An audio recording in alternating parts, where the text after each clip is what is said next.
Final പോരാട്ടത്തിനിറങ്ങുന്ന Kerala ടീമിൻ്റെ chief selector P പ്രശാന്താണ് Mathrubhumi ന്യൂസിനൊപ്പം ചേരുന്നത്.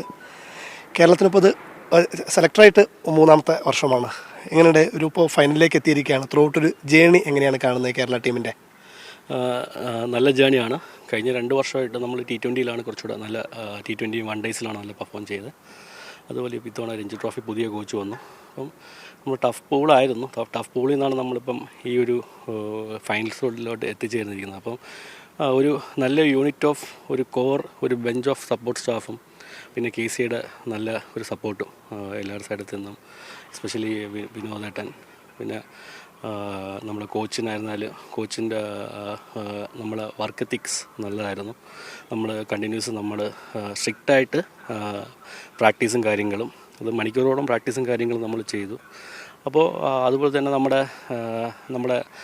എന്താണ് നമുക്ക് വീക്ക് ചെയ്യുന്നത്, നമ്മുടെ ബാറ്റിങ്ങിൽ ഡെത്തിലാണ് കുറച്ചുകൂടെ സ്ട്രോങ് ആക്കിയത്. അപ്പോൾ നമ്മൾ ഒരു 2-3 വിക്കറ്റ്സ് വീണാലും താഴെ ബാറ്റ് ചെയ്യാനായിട്ടുള്ള ഒരു പേഷ്യൻസും കാര്യങ്ങളും പുള്ളി നല്ല രീതിയിൽ ഒരു വർക്ക് എത്തിക്സിലൂടെ കൊണ്ടുവന്നിട്ടുണ്ട്. അതിൻ്റെ ഒരു കാര്യമാണ് എല്ലാ മാച്ചസ് എടുത്ത് നോക്കിയാലും അതാണ് ശരിക്കും നമ്മുടെ ടീമിൽ സംഭവിച്ചിരിക്കുന്നത്. അപ്പോൾ കേരളത്തിൻ്റെ പല ഏജ് കാറ്റഗറിയിൽ പ്രശാന്ത് കളിച്ചിട്ടുണ്ട്. അപ്പോൾ ആ ഒരു എക്സ്പീരിയൻസൊക്കെ ഇപ്പോൾ ചെയ്യുന്ന ഈ ഒരു റോളിൽ എത്രത്തോളം ഗുണം ചെയ്യുന്നുണ്ട്? ഇല്ല, എനിക്ക് ഇതിൽ കൂടുതൽ പുതിയൊരു കോച്ച് വന്നപ്പോൾ എനിക്ക് നല്ല പറ്റി. ഇപ്പം ഞാൻ പുള്ളി കേൾക്കുന്നുണ്ട്, അതുപോലെ പുള്ളി പറയുന്ന കാര്യങ്ങൾ നമ്മൾ കൂടെ നിന്ന് അനുസരിക്കുന്നുണ്ട്. അപ്പോൾ നല്ലൊരു സപ്പോർട്ട്, ഞാൻ പറയില്ല നേരത്തെ പറഞ്ഞ സപ്പോർട്ട് സ്റ്റാഫും. അപ്പോൾ അതിൽ നിന്നൊരു ഫ്രീഡം, പ്രത്യേകിച്ച് KC സൈഡിൽ നിന്നായിരുന്നാലും നമുക്ക് നല്ല പ്രത്യേകിച്ച് പ്ലേയേഴ്സും അവർ നല്ല ഒരു ഡിസിപ്ലിനായിട്ട് കൊണ്ടുവരാൻ പറ്റി. അപ്പോൾ ആ ഡിസിപ്ലിനാണ് നമുക്കിവിടെ കാണാൻ പറ്റും. നിങ്ങൾ ഏത് മാച്ച് എടുത്ത് നോക്കിയാലും നല്ലൊരു ഡിസിപ്ലിൻ ഉണ്ടുകൊണ്ടാണ് നമുക്കിവിടെ എത്താൻ പറ്റും. നമുക്ക് ഇതിൻ്റെ എല്ലാത്തിലും ഒരു ലക്കും ദൈവത്തിൻ്റെ അനുഗ്രഹവും അത് ശരിക്കും അത് ഉണ്ടായിട്ടുണ്ട്. ദൈവത്തിൻ്റെ അനുഗ്രഹം എല്ലാം കിട്ടിയിട്ടുണ്ട്. അത് പറഞ്ഞാൽ തന്നെ നമ്മളൊരു എല്ലാവരും ആ ഒരു നല്ല മനസ്സോട് നിന്നാൽ മാത്രമേ ഇങ്ങനത്തെ ഒരു കാര്യത്തിൽ കിട്ടത്തുള്ളൂ. അതാണ് ഇപ്പോൾ ഇവിടെ പ്രായോഗികമായിരിക്കുന്നത്. ഒപ്പം തന്നെ സെമി പോലൊരു നിർണായക മത്സരത്തിൽ ഗുജറാത്തിനെതിരെ ഒരു 18-കാരൻ ഇമ്രാനെയൊക്കെ ഇറക്കാൻ കാണിക്കുന്ന ഒരു ധൈര്യം, അതൊക്കെ എങ്ങനെയായിരുന്നു? അത് പക്ഷേ കൃത്യമായിട്ട് വർക്കൗട്ടായി, നല്ല രീതിയിൽ തന്നെ ഇമ്രാൻ അത് പ്രൂവ് ചെയ്യുകയും ചെയ്തു.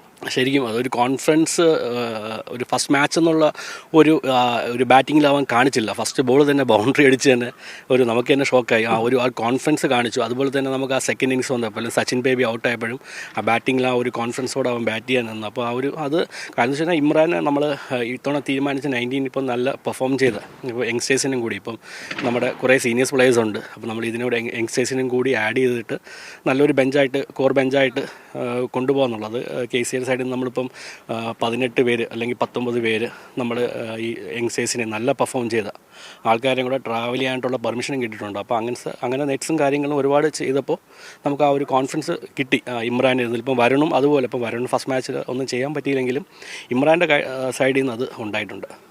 അപ്പം തന്നെ ഇനിയിപ്പോൾ വളരെ ക്രൂഷ്യലായിട്ടുള്ളൊരു മത്സരം നാളെ മുതൽ നടക്കാൻ പോവുകയാണ്. വിദർഭയ്ക്കെതിരായ ഫൈനൽ മത്സരത്തിനെ എങ്ങനെയാണ് കാണുന്നത്?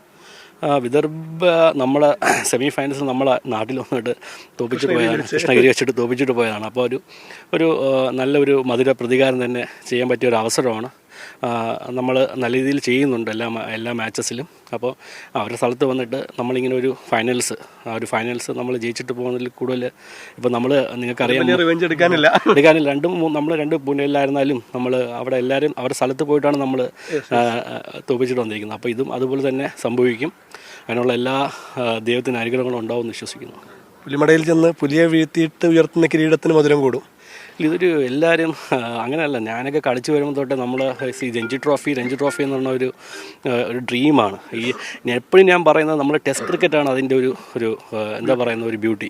ആ ഒരു ബ്യൂട്ടിയാണ് ഇവിടെ നമ്മളിപ്പോൾ രഞ്ജി ട്രോഫിയിൽ ഈ വർഷം കേരളം സാധിച്ചിരിക്കുന്നത്. ആ ഒരു ബ്യൂട്ടി ഇനി അതങ്ങോട്ടുള്ള നമ്മളിപ്പോൾ ഈ ഒരു വർഷം കൊണ്ടല്ല ഞാൻ പറയുന്നത്. നമ്മളിനി ഇപ്പം എല്ലാവർക്കും മനസ്സിലായി എന്താണ് ഫൈനൽസ് വരുമ്പോൾ കിട്ടുന്ന ആ ഒരു എല്ലാ സപ്പോർട്ടും. നിങ്ങൾ മീഡിയ ശരിക്കും ഭയങ്കര സപ്പോർട്ടാണ് ചെയ്തിരിക്കുന്നത്. ഞാൻ കഴിഞ്ഞ നോക്കുമ്പോഴെല്ലാം ഇതെല്ലാവരും ഇതിൽ വരുന്നുണ്ട്. അപ്പം ഇതെല്ലാവരും കാണുമ്പോൾ കിട്ടുന്നതെന്ന് വെച്ചാൽ ഭയങ്കര ഇതിപ്പോൾ നമ്മളൊരു വേറെ രീതിയിലോട്ട് പോകുമ്പം നമ്മൾ സപ്പോർട്ടൊന്നും. പക്ഷേ ഇതിപ്പോൾ നല്ല രീതിയിൽ മീഡിയ സൈഡിൽ നിന്ന് സപ്പോർട്ട് കിട്ടിയിട്ടുണ്ട്. അതാണ് ഇനിയും വേണ്ടത് ഫൈനൽസിൽ. നമ്മൾ ഈ ഒരു വർഷം കൊണ്ടല്ല, ഇനി വരും ബോംബെ പോലെ ഒരു 38 കിരീടം അങ്ങനത്തെ ഒരു ഇതിലോട്ട് പോവും. അതിനുള്ള നമ്മൾ വർക്ക് ചെയ്യുന്നുണ്ട്. അത് ഉറപ്പായിട്ട് നമ്മളത് മുന്നോട്ട് കൊണ്ടുവരികയും ചെയ്യും. ഉറപ്പായിട്ടും കേരളത്തിലെ എല്ലാ ജനങ്ങളുടെയും പിന്തുണയും പ്രാർത്ഥനയും ഒക്കെ ടീമിൻ്റെ കൂടെയുണ്ട്. ഏറ്റവും മികച്ച പെർഫോമൻസ് തന്നെ ഈ സ്റ്റേഡിയത്തിൽ നടത്താൻ കഴിയട്ടെ. എല്ലാ ആശംസകളും. Thank you. നാഗ്പൂരിൽ നിന്നും ക്യാമറമാൻ സ്റ്റീഫൻ മാത്യുവിനൊപ്പം ജയേഷ് പൂക്കോട്ടൂർ, മാതൃഭൂമി ന്യൂസ്.